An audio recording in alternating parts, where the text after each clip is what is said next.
रात का समय था, मैं अपने बिस्तर पर सो रही थी। मैं बहुत जवान और खूबसूरत थी और मुझे अपने अलग कमरे में सोने का बहुत शौक था। इस घर में 2 ही कमरे थे, लेकिन मेरी माँ ने मेरे कमरे को बहुत अच्छे से सजाया था। और मेरा बिस्तर भी बहुत खूबसूरत और नरम था। लेकिन मुझे ऐसा लग रहा था कि जैसे मैं इस बिस्तर पर अकेली नहीं सो रही। मैं तो अपनी माँ को भी अपने बिस्तर पर सोने नहीं देती थी। और आज ऐसा लगा कि जैसे एक साथ ही मेरे बिस्तर पर 4-5 लोग बैठे हैं। शायद मैं कोई सपना देख रही थी या नींद में मुझे ऐसा लग रहा था। लेकिन जब आँख खुली तो यह देखकर हैरान रह गई कि मेरे बिस्तर पर वाकई 3-4 लोग बैठे थे। और वह चारों के चारों कोई और नहीं बल्कि मर्द थे। जैसे ही मैंने चिल्लाने की कोशिश की तो उन्होंने मुझे चुप रहने का इशारा किया। मैंने कहा, कौन हो तुम लोग, यहाँ क्या कर रहे हो? तो वह मुझे देखकर हंसने लगे। फिर मुझे डर लगने लगा और मैं अपनी माँ को आवाज़ देने लगी। पर मेरी माँ ने मेरी आवाज़ नहीं सुनी। थोड़ी देर के बाद मेरी माँ भी दरवाजे पर आकर खड़ी हो गई और ऐसे खड़ी हुई कि जैसे यह तमाशा देख रही है। फिर उन लोगों ने मुझे जो बताया सुनकर मैं हैरान रह गई। उन्होंने कहा कि हम लोग तो रोज़ तेरा।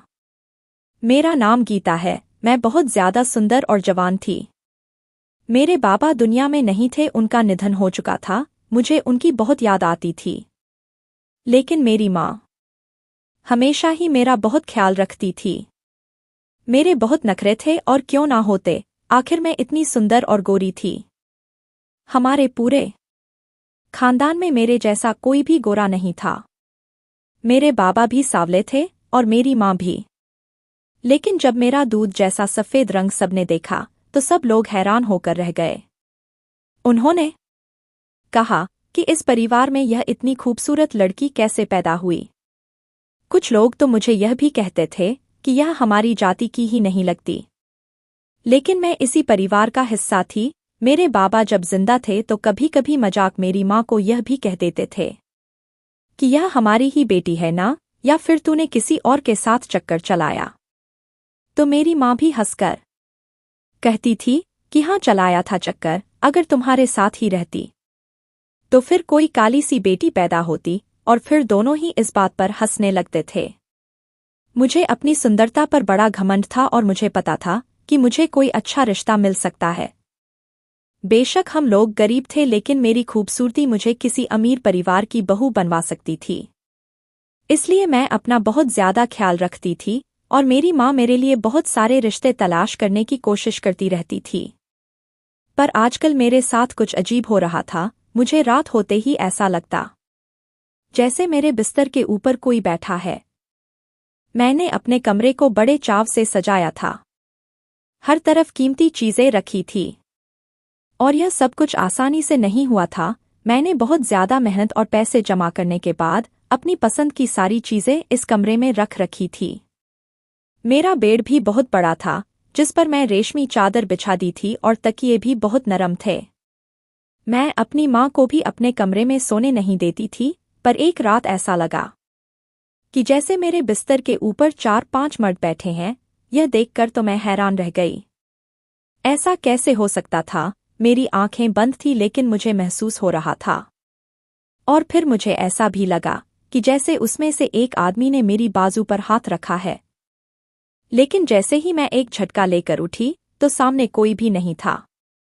सुबह मैंने यह बात अपनी माँ को बताई तो मेरी माँ थोड़ा घबरा गई, पर कहने लगी कि तूने कोई सपना देखा होगा। मैंने कहा, सपना कैसा? सपने में आपको यह थोड़ी पता होता है कि आप सपना देख रहे हैं या नहीं। मैं सपने में नहीं थी, मैं जाग गई थी। और मैं भी यही सोच रही थी कि यह सपना हो सकता है। लेकिन मेरी आंखें तो खुल गई थी। मेरी माँ ने कहा, तू कैसी बातें कर रही है? तेरे कमरे में तो कोई भी नहीं जाता। मैं भी तेरे कमरे में नहीं आती। बात तो उनकी भी ठीक थी। ऐसे हमारे घर में कोई कैसे आ सकता था? और वह भी रात के समय आता और मेरी माँ को पता भी नहीं चलता। आजकल गर्मी थी तो मेरी माँ बाहर आंगन में ही सोया करती थी और इस घर में कोई था नहीं। इसलिए मैंने भी उनकी बात पर यकीन कर लिया कि हाँ शायद मुझे ही भ्रम हाँ होगा। पर चलो मैंने इस बारे में इतना नहीं सोचा, पर मेरी माँ मेरा बहुत ख्याल रखती थी।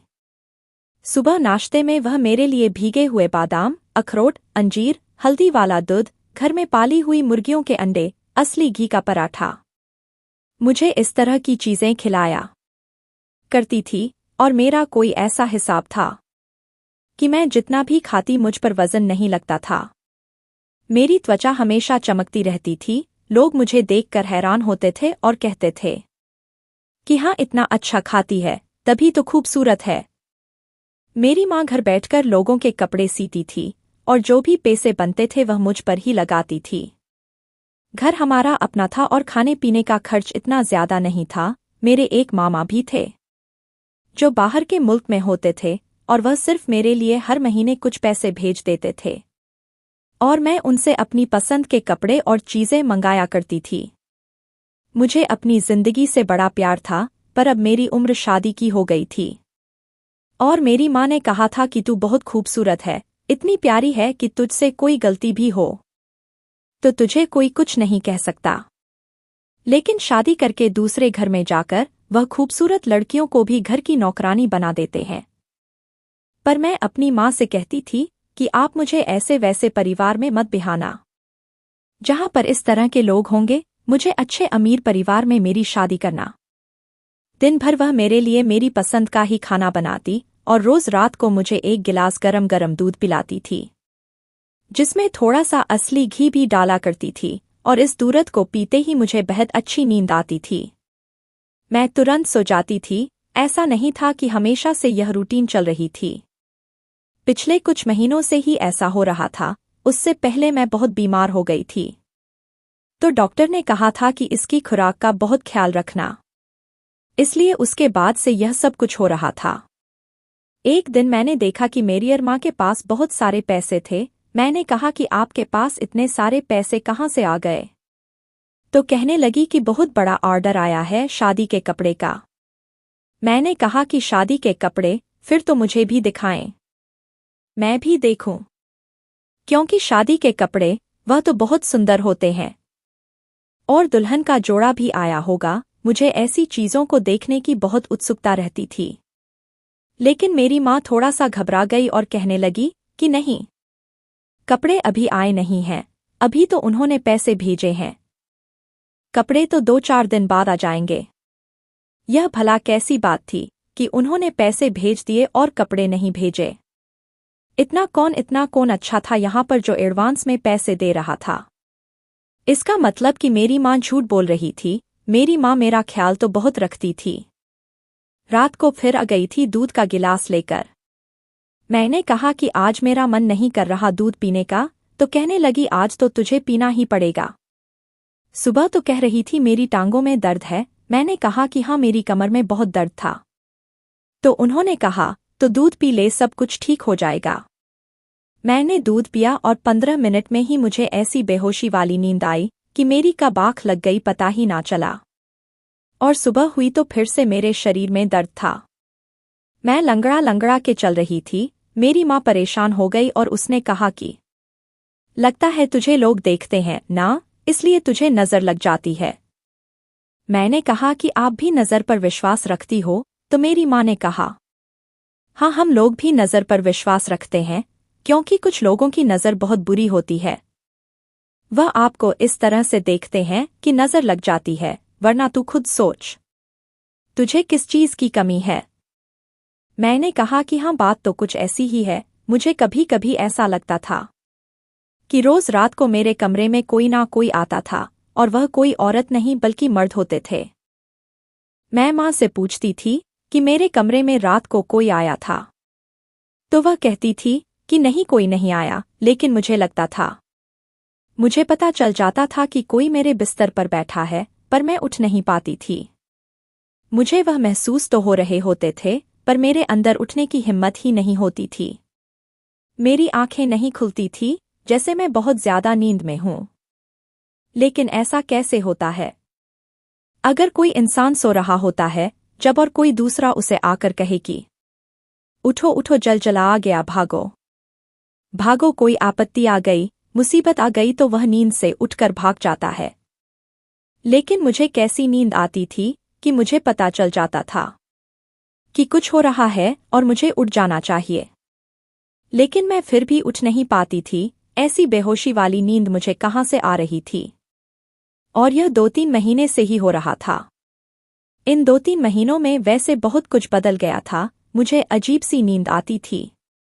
मेरी तबीयत खराब रहने लगी थी। मेरी माँ के पास पैसे भी बहुत ज्यादा होते थे और घर में चीजें भी आ रही थी। और मुझे भी रातों को इस तरह से महसूस होता था। अगर अपनी माँ के बारे में सोचो तो वह तो किसी चीज में कमी नहीं रखती थी। मुझसे बहुत प्यार भी करती थी, मेरा बहुत ख्याल भी रखती थी। मुझे नहीं याद कि आखिरी दफा उन्होंने मुझे कब डांटा था या बचपन में भी कभी मुझ पर हाथ उठाया हो। वह तो पूरे मोहल्ले के लिए एक मिसाल थी। लोग कहते थे कि लक्ष्मी जैसी माँ कोई हो ही नहीं सकती।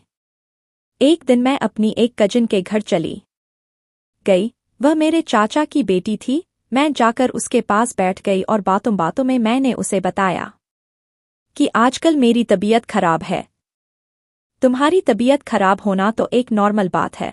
तुम यह शुक्र करो तुम्हारी किस्मत खराब नहीं, वरना तुम्हारी माँ तुम्हारी सारी जिंदगी बर्बाद कर सकती थी।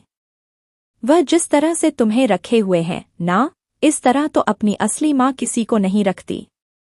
हाँ, यह बात सच थी कि लक्ष्मी मेरी असली माँ नहीं थी। मेरी असली माँ इस दुनिया से जा चुकी थी। वह मुझे जन्म देते हुए ही मर गई।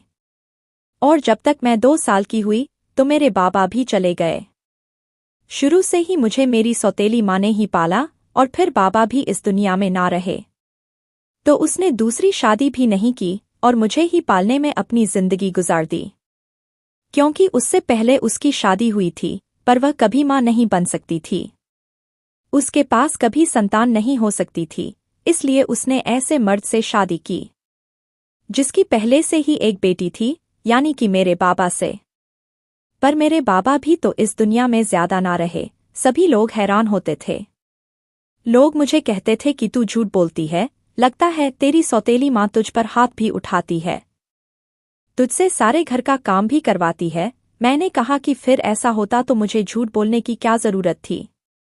और देखो मेरे हाथ पैरों को, लगता है कि मैं घर के काम करती होंगी, बर्तन धोती होंगी। तो फिर लोग कहते थे कि हाँ, लगता तो नहीं है। ऐसा लगता है कि तू तो बिस्तर से भी नहीं उतरती। मुझे भी पहले यह बात पता नहीं थी कि लक्ष्मी मेरी असली माँ नहीं है। यह बात मुझे 1 साल पहले ही पता चली थी। और अब मेरी उम्र 19 साल हो गई थी। लक्ष्मी के बारे में इसी खानदान के एक औरत ने बताया था तो मैंने उसे सीधा कह दिया कि मेरी अपनी माँ नहीं है तो क्या हुआ? मैंने तो जब से आँख खोली है उसी को देखा है। अभी तक मैंने यह भी नहीं बताया था कि मुझे पता चल चुका है कि वह मेरी अपनी माँ नहीं है। मुझे उसे यह बताकर दुखी करने की क्या जरूरत थी? उसने मेरे लिए इतना कुछ किया था और मेरे लिए यह मेरी माँ से भी बढ़कर थी। लेकिन लोग बातें करते थे, वह कहते थे कि आज तक ऐसी कोई सौतेली माँ नहीं देखी जो अपनी सौतेली औलाद के लिए इतना करें। इतना तो कोई अपनी माँ भी अपने बच्चे को नहीं खिलाता और इतनी मेहनत नहीं करती। यहाँ तक कि उसने दूसरी शादी भी नहीं की। यह कैसे हो गया? यह जो हमारा समाज है ना, इसको मोहब्बत हजम नहीं होती। वह कहते हैं ना कि नफरत की आवाज़ बहुत ऊंची होती है। नफरत से भरी हुई कहानियां बहुत आगे जाती हैं और मोहब्बत की कहानियां कहीं खो जाती हैं। सौतेली माँ अपनी सौतेली औलाद के साथ कैसे अच्छी हो सकती है, यह बात तो किसी को भी हजम नहीं हो सकती। इसलिए लोग इस तरह की बातें करते थे। पर मैं तो इस बारे में सोचती भी नहीं थी जब तक कि मुझे कोई और याद नहीं करवा देता था। पर अपनी कज़न को जब मैंने यह सब कुछ बता दिया तो उसने कहा कि फिर तो यह सब कुछ तेरे साथ तेरी माँ ही करवा रही है। मैंने कहा कि तुम क्या कहना चाहती हो? मेरी माँ मेरे साथ क्या करवा सकती है? उसने कहा कि तुम खुद ही तो कह रही हो, तुम्हें ऐसा लगता कि तुम्हारे कमरे में रात के समय कुछ मर्द आ जाते हैं। तो एक बात मुझे यह बता कि जवान खूबसूरत लड़की के कमरे में 4 से 5 मर्द कब आते हैं? अब हम लोग जवान हो गए थे, पता तो हमें हर बात की थी। मैं तो डर गई। मैंने कहा कि नहीं, ऐसा नहीं हो सकता। उसने कहा कि फिर तेरी कमर में दर्द क्यों रहता है, क्यों बीमार रहती है? अपनी शक्ल देख, तेरी शक्ल भी ऐसी लग रही है जैसे तेरी शादी हो चुकी है। ऐसा कौन था जो मुझसे जलता नहीं था, लेकिन उस दिन मैंने अपनी बहन की बातों पर विश्वास कर लिया और यह नहीं सोचा कि वह मुझसे जलती है, इसलिए मेरे दिमाग में गलत बात डाल रही है। उसकी बात सुनकर तो मैं घर पर आ गई और सोचने लगी। अब मेरे दिमाग में सारी कड़ियां आपस में मिलने लगी थी। 2-4 महीने से मेरे साथ यह मसला बना था और 2-3 महीने से ही मेरी माँ के हाथों में इतने पैसे थे कि खत्म नहीं हो रहे थे। वह मेरा ख्याल भी बहुत रखती थी, कहीं वह मेरा ख्याल इसलिए तो नहीं रखती थी कि जैसे बकरे को ज्यादा खिलाया जाता है, क्योंकि फिर उसको कुर्बान करना होता है। मेरी माँ किचन में खड़ी मेरे लिए दूध बना रही थी और मैं उसको देख रही थी। वह कहने लगी कि क्या बात है गीता, क्या देख रही है? मैंने कहा कि यह देख रही हूँ कि आप कितने चाव और प्यार से मेरे लिए रोज यह दूध बनाती हो, क्या मिलाती हो इसमें? उसने कहा कि क्या मिलाती हूँ, असली घी होता है, कुछ बादाम होते हैं, थोड़ी सी शक्कर होती है और दूध होता है और मेरा ढेर सारा प्यार होता है। मैंने कहा कि कौन सा प्यार होता है? वह प्यार जो सौतेली माँ बच्चे से करती है। लेकिन सौतेली माँ तो बच्चे से कभी प्यार ही नहीं करती। मेरी माँ के हाथ रुक गए और वह मुझे देखने लगी। उसने कहा कि आज तू यह कैसी बातें कर रही है? कौन है तेरी सौतेली माँ? मैंने कहा कि मुझे पता है कि आप मेरी अपनी माँ नहीं हो, तो वह यह सुनकर हैरान रह गई। मैंने कहा कि हाँ, मुझे 1 साल से इस बारे में पता है। मुझे रिश्तेदारों ने बता दिया था, पर मैंने आपसे कभी यह बात नहीं की। उसकी आंखों में आंसू आ गए। उसने कहा कि हाँ, मैं तेरी सौतेली माँ हूँ। तेरी माँ ने ना तो तुझे कभी देखा, ना उसे तुझे अपनी गोद में उठाने का वक्त मिला। वह बेचारी इस दुनिया से चली गई, लेकिन मैंने तुझे पाला पोसा, अपना दूध ना पिला सकी, पर सारी रात तेरे लिए जगती थी। तुझे यह बात जिसने भी बताई है ना गीता, यह बात हमेशा याद रखना कि वह कभी भी तेरे लिए अच्छा नहीं सोचता होगा, वरना वह तुझे यह बात ना बताता। मैंने उसे कहा कि मुझे भगवान कसम है कि जब मुझे यह बात पता चली थी तो मुझे कोई फर्क नहीं पड़ा था। मैंने उसको भी यही कहा था कि अगर मेरी माँ सौतेली है तो क्या हुआ, मेरे लिए तो वही मेरा सब कुछ है। लेकिन आज मुझे ऐसा लग रहा है कि अपनी माँ अपनी होती है और पराई माँ पराई होती है। तो मेरी माँ ने कहा कि क्यों, आज ऐसा क्या हो गया कि तुझे ऐसा लग रहा है? क्या गलती कर दी है मैंने? तू मेरा दिल जला रही है। तुझे एक बात बताती हूँ, अपनी माँ बहुत प्रेम करती है ना बच्चे से, क्योंकि उसने उस बच्चे को खुद जना होता है, उसके लिए तकलीफ उठाई होती है, तो उसका प्रेम करना तो बनता है ना। वह प्रेम नहीं करेगी तो कौन करेगा? उसका अपना बच्चा होता है। लेकिन अगर सौतेली माँ अपनी माँ से भी बढ़कर प्यार करें तो फिर यह बहुत बड़ी बात होती है, क्योंकि उसने आपके लिए कोई तकलीफ नहीं उठाई होती, आपको जना नहीं होता, फिर भी वह आपसे प्यार करें तो उसके नंबर ज्यादा बनते हैं। गीता, मैंने तेरे लिए अपनी जवानी खराब की है। तुझे यह बात नहीं करनी चाहिए थी। यह पी ले दूध। दूध का गिलास रखकर वहां से चली गई। मुझे भी बाद में ऐसा लगा कि मैंने कुछ ज्यादा ही बोल दिया, पर सुबह जब मैंने अपनी माँ को सिर्फ एक लफ्ज सॉरी का बोला तो वह बिल्कुल पहले जैसी हो गई और उसने कहा कि कोई बात नहीं, बच्चे तो इसी तरह करते हैं, लेकिन माँ बाप जो होते हैं ना, उनके दिल बहुत बड़े होते हैं, इसलिए वह माफ कर देते हैं। मैं फिर से अपनी कजिन से मिलने गई और मैंने उसे सब कुछ बता दिया। उसने कहा कि यह जो तेरी सौतेली माँ है ना, यह पहले हमारे साथ रहती थी। तू उससे पूछ कि उसने घर परिवार क्यों छोड़ा और वह तुझे लेकर इतनी दूर के इलाके में क्यों चली गई। इसलिए ताकि अपनी मनमर्जी से रह सके, क्योंकि यहाँ पर तो तू हम सबकी आंखों के सामने रहती थी। एक मोहल्ला था तो उसमें आधे से ज्यादा हमारे अपने ही घर थे, सब लोग एक दूसरे के जानने वाले थे। पर यह बात हमारे बड़ों को भी अच्छी तरह पता था और अब तक नहीं समझ सके कि एक दिन इसको ना जाने क्या हो गया था कि यह तुझे उठा के पागलों की तरह भागी। और कहने लगी कि अब मैं अपनी बेटी को यहाँ नहीं रखूंगी, और उस वक्त तेरी उम्र ही क्या थी? बहुत कम उम्र थी तेरी। मैंने कहा कि हाँ, वह बात तो मुझे भी याद है। लेकिन यह सब हुआ कैसे? यह मुझे भी आज तक पता नहीं चला। बस उस दिन के बाद से ही हम लोगों ने दूसरा घर ले लिया था। यह घर मेरी माँ के बाप का था, यानी कि मेरी सौतेली माँ के बाप का, और यहाँ पर अब हम लोग रहते थे। इसलिए मैं अपने रिश्तेदारों से ज्यादा मिल नहीं पाती थी। पर मेरी यह कजिन मेरी अच्छी दोस्त थी, तो कभी कभी मैं इसके घर चली जाती थी।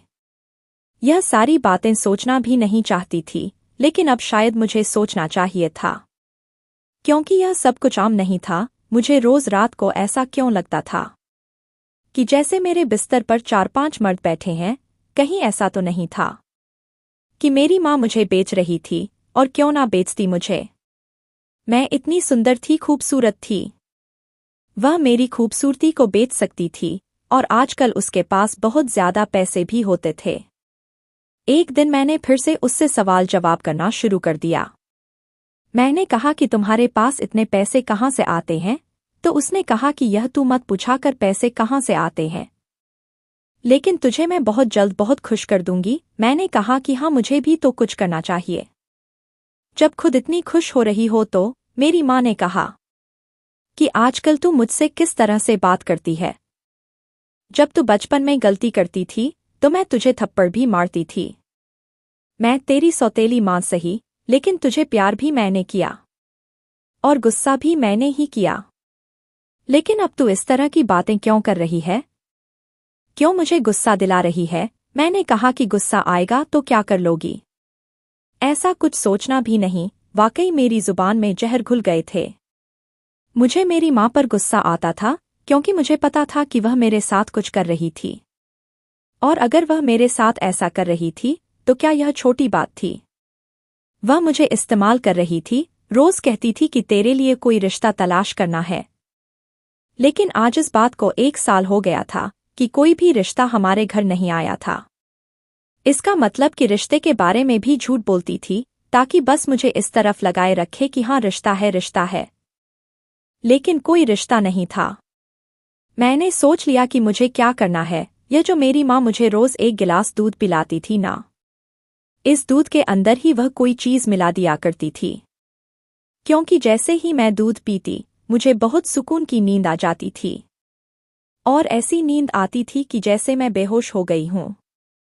मुझसे उठा भी नहीं जाता था। मैंने सोच लिया कि आज मैं दूध नहीं पीऊंगी, लेकिन उसको यह बात नहीं बताऊंगी। नाटक करूंगी कि दूध पी लिया है, लेकिन असल में दूध नहीं पीऊंगी। फिर देखूंगी कि रात को क्या होता है, क्योंकि मुझे याद है कि एक दिन मैंने दूध पीने से इनकार किया था, लेकिन मेरी माँ ने फिर भी मुझे जबरदस्ती दूध पिलाया था, और कहा था कि यह तेरे लिए बहुत जरूरी है। असल में मेरे लिए जरूरी नहीं था, उनके अपने लिए जरूरी था। मैं अब कोई छोटी बच्ची नहीं थी जो मैं बेवकूफ बन जाती, और मैंने यह भी सोच लिया था कि अगर मेरी माँ गलत हुई तो मैं इसके साथ बिल्कुल अच्छा नहीं करूंगी। पुलिस को बता दूंगी, अपने रिश्तेदारों के पास रहने के लिए चली जाऊंगी, और इसको सजा दिलवा के रहूंगी। उसने कहा कि तुझे तेरी अपनी माँ याद आ रही है। मैंने कहा कि याद कैसे आएगी जब मैं उसको जानती ही नहीं हूँ, पर देखना चाहती हूँ कि वह कैसी लगती है। इसका मतलब कि वह भी मेरी तरह खूबसूरत थी, तभी तो मैं उस पर गई हूँ ना। तो मेरी माँ ने कहा कि हाँ, वह तेरी तरह खूबसूरत थी, गोरी चिट्टी थी, तभी तो तू उस पर गई है। लेकिन मेरे पास उसकी कोई तस्वीर नहीं है। अगर मेरे पास तस्वीर होती तो मैं तुझे जरूर दिखाती, लेकिन तू अपने आप को शीशे में देख ले तो तू समझ, तू अपनी माँ को ही देख रही है, बिल्कुल तेरी तरह ही थी। सच कहते हैं कि जिसको कभी देखा ना हो, जाना ना हो, आपको उसकी याद नहीं आ सकती। मुझे भी मेरी अपनी माँ की याद तो नहीं आ रही थी, पर दिल में एक बात जरूर आ रही थी कि अगर मेरी अपनी माँ मेरे साथ होती तो वह मेरे साथ ऐसा कभी नहीं करती जो यह मेरे साथ कर रही थी। माँ का दिल बड़ा नरम होता है। माँ बच्चे को कभी कोई तकलीफ होते हुए नहीं देख सकती। सोच लिया था कि आज रात वह दूध का गिलास नहीं पीऊंगी। रात होने में थोड़ा समय बाकी था, रात होने का इंतजार कर रही थी, क्योंकि आज मुझे इस राज के बारे में पता चल जाना था कि मेरी यह माँ मेरे साथ कौन सा खेल खेल रही थी। रात होने से पहले मैंने अपनी माँ को किसी से फोन पर बात करते हुए सुना। कहने लगी कि मुझे बड़ा ऑर्डर चाहिए, मेरा काम नहीं हो रहा। एक काम करो, 4 से 5 की बजाय 8-9 को भेज दो। जब मैंने यह शब्द सुना तो मैं हैरान रह गई।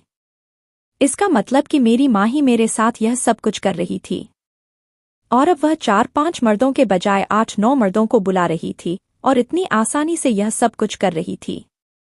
मेरी आंखों में आंसू आ गए, क्योंकि मैं भी तो अभी तक इसी को अपनी माँ समझती रही थी। इसके अलावा मेरा इस दुनिया में कौन था? हाँ, कुछ रिश्तेदार थे, लेकिन वह सब तो मुझसे जलते थे, क्योंकि उन्होंने मेरे साथ आज तक कुछ अच्छा नहीं किया था। तो अब कैसे करते? मेरी माँ सबसे बगावत करके निकली थी, वह भी तो एक बात थी। मैं अपने कमरे में चली गई। आज मैं अपनी माँ को रोकने वाली नहीं थी। दूध बनाने देती हूँ। फिर दूध जैसे ही बनाती है, वह दूध बनाकर मेरे कमरे में ले आई और मुझे कहा कि यह पी लेना, और मैंने उसके सामने ही गिलास साइड में रख दिया। फिर वह वहां से चली गई, मुझसे कुछ उदास और नाराज थी। लेकिन मैंने दूध नहीं पिया और जाकर बाथरूम में दूध को फेंक दिया, और अब बिस्तर पर बैठे इंतजार करने लगी कि क्या होता है। अजीब सी बात थी कि मुझे फिर भी नींद आ रही थी। मैं हैरान हो रही थी कि अब मुझे नींद क्यों आ रही है। आज तो मैंने दूध भी नहीं पिया था, और मैंने जब उठकर जाकर देखा तो मेरी माँ भी अपने कमरे में सुकून से सो रही थी। दरवाज़ा भी बंद था और उसने दरवाजे को अंदर से ताला लगाया था। जब से मैंने यह कहना शुरू किया था कि मुझे लगता है घर में कोई आ जाता है, वह दरवाजे को अंदर से ताला लगाती थी, और चाबी भी उसके तकिए के पास ही पड़ी हुई थी। यह क्या हो रहा था? मुझे तो इतनी नींद आ रही थी, मैं तो जैसे बस बिस्तर पर लेट जाती और आंखें बंद करके तुरंत सो जाती। लेकिन मैंने तो दूध नहीं पिया था, इसका मतलब कि मेरी माँ दूध में कुछ नहीं मिलाती थी। फिर मेरे साथ क्या हो रहा था? मैं बिस्तर पर लेट गई और 15 मिनट बाद मुझे ऐसा लगने लगा कि जैसे 5 मर्द मेरे बिस्तर के ऊपर बैठे हैं। मैंने चीखना चिल्लाना शुरू कर दिया और उठकर देखा तो वहां पर कोई भी नहीं था। मेरी माँ वहां आ गई और मैंने उनके सामने सब कुछ बोल दिया। कहाँ है वह लोग जो अभी यहाँ पर बैठे थे? तुम तो मुझे बेच रही हो, लोगों को अंदर बुलाती हो, मुझसे धंधा करवा रही हो। मैंने पागलों की तरह रोना शुरू कर दिया। मैंने कहा कि सौतेली बेटी हूं ना, इसलिए यह सब कुछ कर रही हो। वह हैरान रह गई और उसने मुझे गले से लगा लिया। वह भी रोने लगी और उसके बाद उसने मुझे ऐसी बात बताई कि मैं हैरान रह गई थी, और मुझे मेरे सारे सवालों का जवाब मिल गया था। मेरी माँ ने कहा कि जो तू मेरे पास पैसे देख रही थी ना, वह काम के ही पैसे थे। मैं दिन रात काम कर रही थी और इतने पैसे इसलिए जमा कर रही थी क्योंकि तूने कहा था कि तुझे बड़ा वाला मोबाइल लेना है। मैं तेरे मोबाइल के लिए पैसे जमा कर रही थी, और जो तूने मुझे फोन पर बात करते हुए सुना कि 4-5 से काम नहीं चलेगा, 8-9 को भेज दो, वह मैं कपड़ों के जोड़ों की बात कर रही थी, मर्दों की नहीं। और अब मैं तुझे बताती हूँ कि तुझे ऐसा क्यों लगता है कि तेरे बिस्तर पर कोई मर्द बैठा है, क्योंकि जब तू बहुत छोटी सी थी और हम तेरे रिश्तेदारों के घर में रहते थे, तो एक दिन तेरे रिश्तेदारों की गलती और लापरवाही की वजह से तुझे कुछ लोग उठाकर ले गए थे। क्योंकि तू बहुत ज्यादा सुंदर थी, वह आसपास के ही लोग ही थे, पर तेरे साथ बहुत बुरा हुआ था। लेकिन उस वक्त तक तू अपने होश में नहीं थी। डॉक्टर ने कहा था कि आपकी बेटी ठीक है, वक्त के साथ ही सब कुछ भूल जाएगी, इसको पता भी नहीं चलेगा। यह सब कुछ तेरे खानदान वालों की वजह से हुआ था, इसलिए मैं तुझे वहां से लेकर यहाँ आ गई थी। डॉक्टर ने कहा था कि तुम्हें इस बारे में पता तो नहीं है, लेकिन इसके दिमाग के किसी कोने में यह बात हमेशा जिंदा रहेगी। हो सकता है इसे बुरे बुरे सपने आए, इसलिए तुझे रात को बुरे सपने आते हैं तो मैं तुझे दूध के अंदर थोड़ी सी नींद की दवाई मिलाकर देती हूँ ताकि तू सो सके, लेकिन वह बिल्कुल थोड़ी सी होती है ताकि तुझे बुरे सपने नहीं आए। इस घर में क्यों कोई आएगा? मैंने तुझे इन सब से इसलिए नहीं बचाया था। मैं तेरी सौतेली माँ हूँ, उसका मतलब यह नहीं कि मैं तेरे साथ यह सब कुछ करती थी। तू तो मेरे लिए मेरी जान है, मेरी माँ ने मुझे उस डॉक्टर से भी मिलवाया और यह भी बताया कि तेरे लिए रिश्ता तो तलाश कर रही थी लेकिन अच्छे लोग नहीं मिल रहे थे। मैं चाहती हूँ कि जिस तरह मैं तुझे संभाल कर रखती हूँ उसी तरह तेरा पति भी तेरा बहुत ख्याल रखें। और जिसने तुझे मेरे खिलाफ भड़काया उसी के जानने वालों ने तो तेरे साथ यह सब कुछ किया था। मैं तो अपने मुंह पर हाथ रख कर रह गई। मैंने उनके बारे में कितना बुरा सोचा, लेकिन उसने मेरे साथ कितना अच्छा किया था। वह तो दूसरी शादी कर सकती थी, पर उसने मेरे लिए अपनी जवानी कुर्बान की थी और मुझे बड़ा किया था। मैंने उनसे माफ़ी मांगी तो माँ ने मुझे माफ़ कर दिया और कहा कि बस तुम किसी की बातों में मत आना। और यह जो तेरे साथ हो रहा है तेरी जिंदगी का हिस्सा है। मैंने कहा इसमें आपकी गलती नहीं है, मुझे बाकी कुछ याद नहीं था, बस वह अतीत के साए थे जो मेरी आंखों में अभी भी बसे हुए थे, लेकिन मैं उन्हें ठीक से समझ नहीं पा रही थी। बस उसके बाद से मैंने किसी की भी बातों पर ध्यान देना छोड़ दिया। मुझे कोई कुछ कहता तो मैं उससे लड़ने लगती हूँ। वह मेरी माँ है, मेरी माँ के खिलाफ कोई बात ना बोलो। दोस्तों, कहानी कैसी लगी कमेंट करके ज़रूर बताएं। वीडियो को लाइक, शेयर और चैनल को सब्सक्राइब ज़रूर कर दें। धन्यवाद दोस्तों।